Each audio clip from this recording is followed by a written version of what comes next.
assignments, and in world objects in Second Life. In other words, we can complete different Moodle activities from Second Life using their corresponding in-world objects.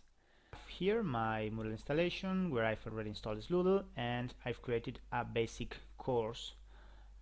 Inside this course there are 3 basic Moodle activities: my quiz, my choice activity, and my chat room. All 3 useful Moodle components that can be performed now from Second Life using Sloodle. And I also have here my Sloodle controller, which is necessary in every single Moodle course in which you want to use Sloodle. We can open the quiz. We can see that no attempts have been made yet. We can see the questions, 3 very easy questions with 3 possible answers each one. We can go back and open my choice activity. We see here this question, what's your favorite Shakespeare play? 6 responses. For example, Hamlet is empty now. Right, so what I'm going to do next is going into Second Life and do from there these activities using the Sloodle objects.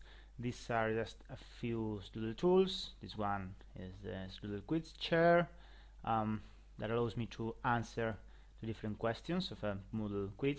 So if I just right click and sit here, the quiz starts automatically, and I will get in this dialog boxes the different questions. For example, this one, Freddie Mercury was leader of Queen. That's correct. Second one, who won the last FIFA World Cup? That was Spain, so one correct again. I'm going to answer this last question wrongly, so who painted Mona Lisa? I'm going to say Vincent van Gogh, and that's not correct. So I get my score. This score has been sent to Moodle. We will see it later, right? So I can go to the next object.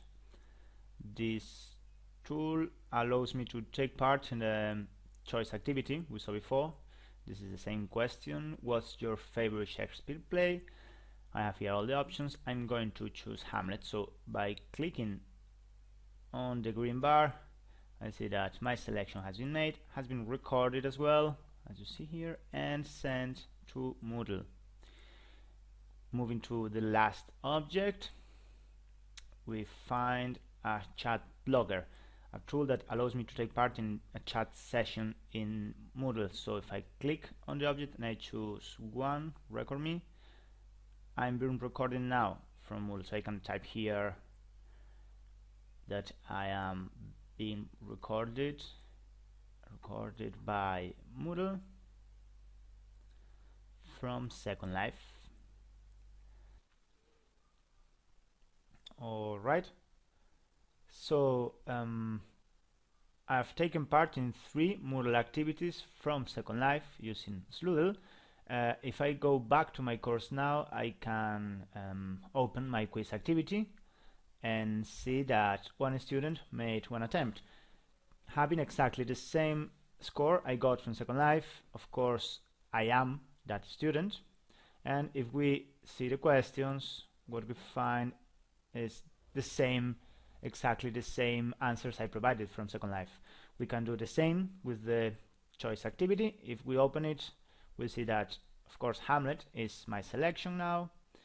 There is one more response, and that's of course my response under Hamlet.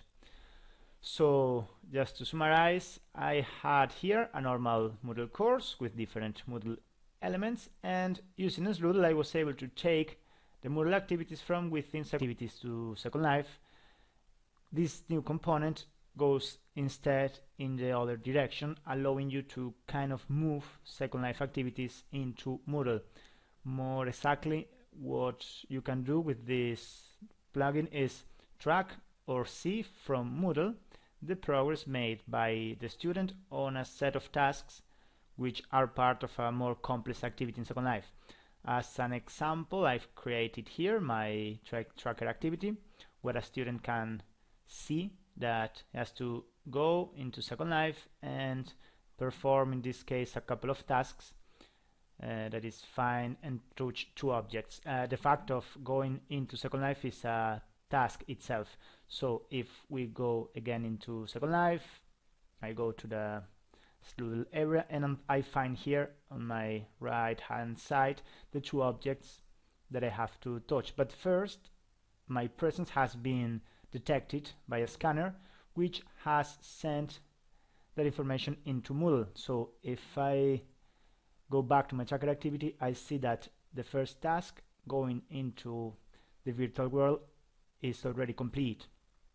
All I have to do now is touch the two objects, and again this action will be sent into Moodle. So if I touch here the first object, I touch here the second object, and now I go back to my tracker activity, I refresh the page, and I see that the three tasks have been completed now. So this is a very basic example of what you can do with this plugin: track interactions with Second Life objects